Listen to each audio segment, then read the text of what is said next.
What's going on, guys? Brian's here. Today is Friday, January 23rd, 2026. The market is open. It's the middle of the day, and I figured I'd come on and record a video as a follow-up to the video that was recorded earlier in the week.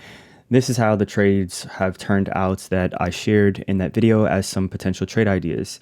We addressed how important 680 was for the markets, and we also discussed in the previous video how 690 was more than likely where the market would go as long as it remained above 680 and if the VIX broke down below this level here. So as we can see, the VIX broke down.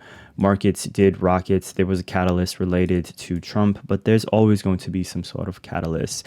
The important thing that I'm trying to share, at least in this series of videos that I'm going to be doing throughout the year, is at the start of the week, we can come up with a game plan or a roadmap or a blueprint, as I sometimes like to call it, for what we can expect with price action. It's not a coincidence that we are now here on Friday and we can see that the market is pretty much stuck around 690. That was the most likely scenario in my opinion. I did share that if the market was to be pretty bullish, this is the highest I would have expected it to go, and this is where I would have expected there to be some significant resistance, but 690 is a equally very conservative target, as it was the upper end of this major net negative gamma territory here. The main trades in which I shared, let's start with the XSP. This is the XSP trade that was shared in the previous video.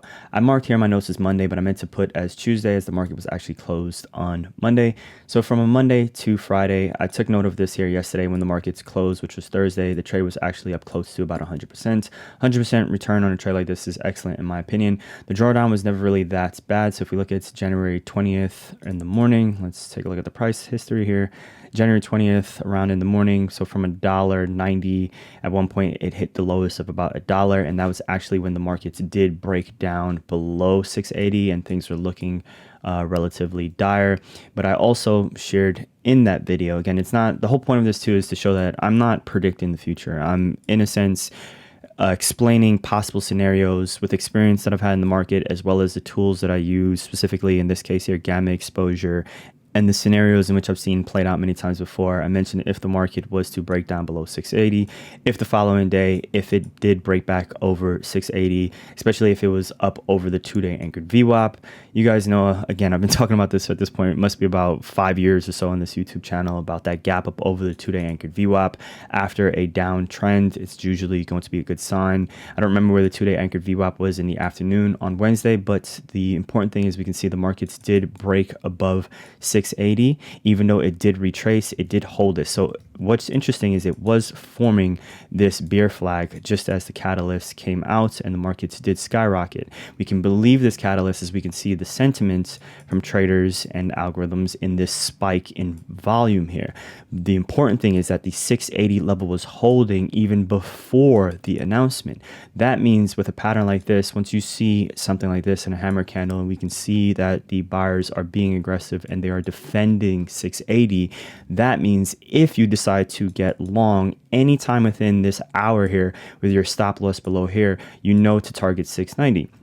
As I shared in that previous video, getting long here early in the week with a stop below here meant your stop loss was maybe anywhere from $2 to $3, and you're essentially looking to risk up to 690. That was the trade mentioned on Tuesday. The same thing becomes viable on Wednesday.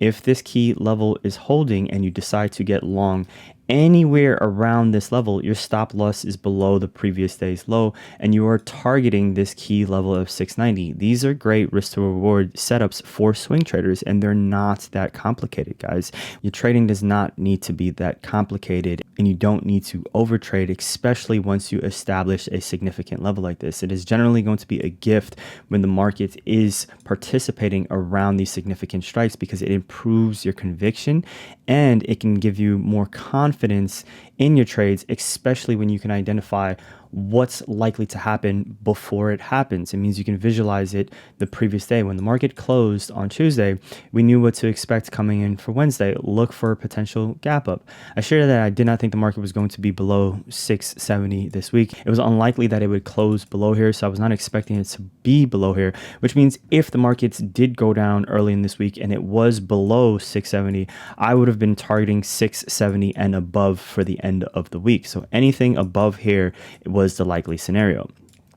The XSP swing trade is a great way with a broken wing butterfly to have no risk to the upside. You're essentially opening the trade close to support. It is not that risky, and these types of spreads helps out with theta, so you can afford to stay in the trade for a few days to let it play itself out, and you guys can see the return on this. So obviously you scale up and scale down according to your account size. With something like this, even if you're risking maybe half of this position, that means you're risking, call it $300 max loss on a trade like this. The position is currently up close to $750. For a loss of about $300, again, your risk is what you can define for yourself. It's what you have some sort of control over as a trader. You're entering a position that costs almost $600. You have a 50% stop loss. That means you're risking close to $300. You never hit your $300 drawdown. And now it's Friday, one trade, boom, easy, simple enough. The other strategy I mentioned was this iron condor, and that was just by using the gamma levels. I believe it was from here to here. This is not a position in which I ran. It was just an idea that I shared. A lot of these videos throughout the year are not going to be positions that I'm going to be in. I'm going to share multiple ideas for different account sizes.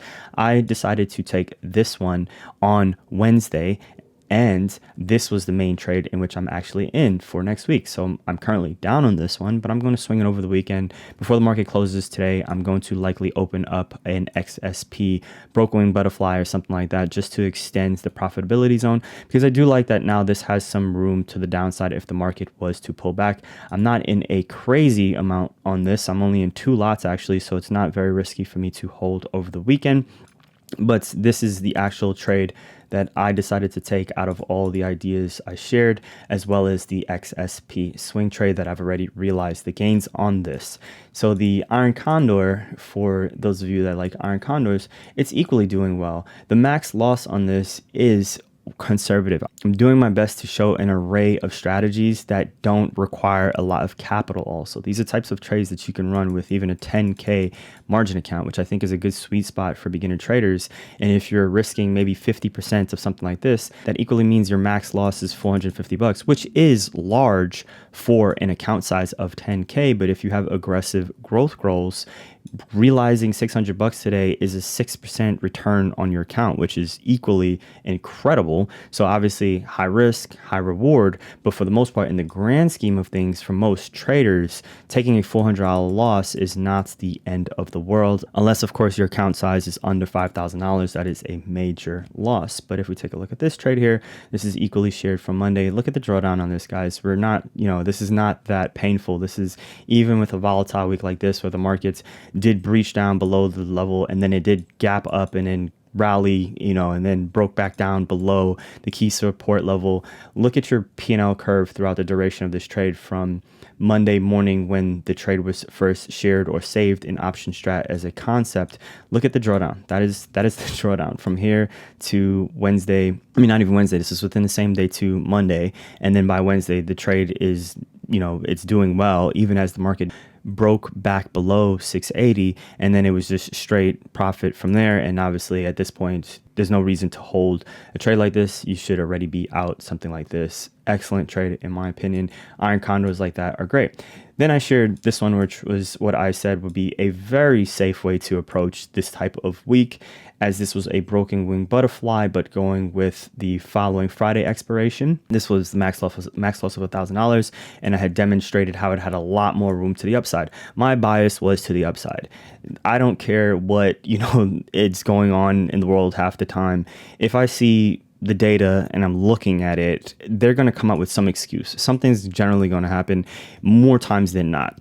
Even if the market went lower, I wouldn't have felt bad about losing money on a week like this, being long, around this 680 level, targeting 690 and 694. I would not be upset, because I know at least, maybe 70% of the time, this is going to be the scenario that's going to play out. It is not common. Maybe 1/3 of the time will the market actually gap down, have follow through, and maybe less than 10% of the time there's going to be that black swan event where the market is just down 4 days in a row after a gap down on a Monday. It's not likely. I don't know the exact percentage of times in which that happens, but it is not a likely scenario. Hence why the video I recorded earlier in the week was mostly long bias type of strategies as well as non-directional, but I demonstrated even if you're going non-directional, you can still have some sort of slight bias to the long side. I had strong conviction the market would not be above 7,000 this week, but I had a lot of faith in 6,820 holding on the SPX. So that's why I showcased something like this, that if the market was, just to be stuck around this range all week, at least a trade like this can benefit from that time decay. And this is an easy trade to scale up or down. So even if you are just slightly above PDT and you're trading something like this and you're using all the way up to 5K was the example in which I've demonstrated, you guys can see the type of profits that can come from a trade like this that has a high probability of success on a week like this. And this is that return in which I was talking about of anywhere from 6 to 10% or so. It's actually hovering around that target here today. And there's no need, in my opinion, to swing a trade like this into next week. But these are very, low maintenance type of strategies, just doing one analysis at the beginning of the week. And for whatever reason, let's just say the market was all the way below here today, implied volatility, let's just say, was still elevated like it was earlier in the week, because if the market was down here, IV would have probably still been high. More than likely the markets would have been stuck in this range here, but let's just say it was all the way down at 670. That would have put the SPX maybe somewhere around here. So we're talking about a $200 something loss, which is really bad, but the likelihood of the markets being down here and staying here this whole week was not the scenario, at least I could have seen happening. But I just wanted to show you guys what type of pain you could have expected, even if you're in a trade like this and the market was down here. Now this looks pretty bad, but relative to the circumstances or relative to what was expected, it's not that risky in my opinion. Obviously everyone's risk tolerance is different, but I love these types of asymmetrical, type of strategies that have a really high probability of success once you know what you're doing and can have some sort of experience and can formulate expectations for price action. The calendar spread didn't do so well. That is one of the downsides of these calendar spreads. Implied volatility has dropped and the market has bounced, so that hasn't really helped this calendar spread, which is why wouldn't have been my favorite. A double calendar might have been able to squeeze out maybe $25 or so, and that's why the trade for my major swing trade, I rather go with this one, which had the butterfly to the upside. So implied volatility has come down since the trade was open, as we can see here. This is the IV on options chart when I open it. This is the IV as of roughly 20 minutes ago. On Thinkorswim, this is the implied volatility for the 30th expiration. This is the implied volatility now. And then for the Monday expiration, which is this one right here, February 2nd, the IV has also gone down. So it's just the market has bounced over 60 points, or about 60 points from the time this is open. So it's just teetering right here on the break even. And as I continue to hold into next week, that should in a sense level out. However, the implied volatility is more than likely going to bounce for next week here. We'll probably see something like that over the weekend, and probably this will probably stay somewhere around the same. So not going to have massive expectations for profit come Monday morning, but that's why I'm going to open up something else and keep my risk relatively low and just go with the XSP, since I'm only in 2 lots of this of the SPX. And if the market does pull back, I'm going to assess my risk based on if the market was to pull back about 1% or so. I'm going to take a look at the gamma exposure for Monday towards the end of the day and come up with some sort of an idea. But if the market does pull back down here, I'm in 2 lots of this, and let's reset, make sure the implied volatility is reset. If the market was to drop, implied volatility would spike just a little bit over the weekend. It's naturally going to spike. So if I'm expecting to be up, call it $450 or so on this trade, if I open up some sort of butterfly, I might make it asymmetrical where I don't have that much risk to the downside, or I might make it so that I don't risk more than 50% of what I'm expecting to be up if the market goes down. That's a little bit more of an advanced concept with hedging and building out an options portfolio. You have to be a little bit more creative. It's not exactly, a science here, but I just know I might want to expand the profitability zone, maybe account for 7,000. I forget what the all-time high is, but I might take a look at the all-time high and maybe make sure I have some sort of coverage here. But if the market does decline, I don't want to lose that much on whatever I create. So that's where butterflies, asymmetrical type of broken wing butterflies, are beneficial. This is market again, If you haven't seen the previous video, I would recommend you check it out. Also talked about the anchored VWAPs. Let's take a look at how that played out. As was mentioned, the 50-day moving average, if the market did bounce, mentioned that anchored VWAP from the year to date likely was going to act as some sort of resistance here. We can see what happened with the VIX as mentioned before. And then lastly, our volume profile. We didn't quite make it up to the weekly value area low from last week, but the expectation was this was going to be the zone that was going to act as some sort of resistance. We can see the market is now struggling at the top of this week's value area high. Guys, if you're excited about this series, let me know in the description down below. I think this is going to be a great way to learn how one trader is thinking at the start of the week, but the follow-up I think is even more important. I've learned the best even in my journaling, my notes, when I actually go back and review trades, but most people are obsessed with seeing things beforehand.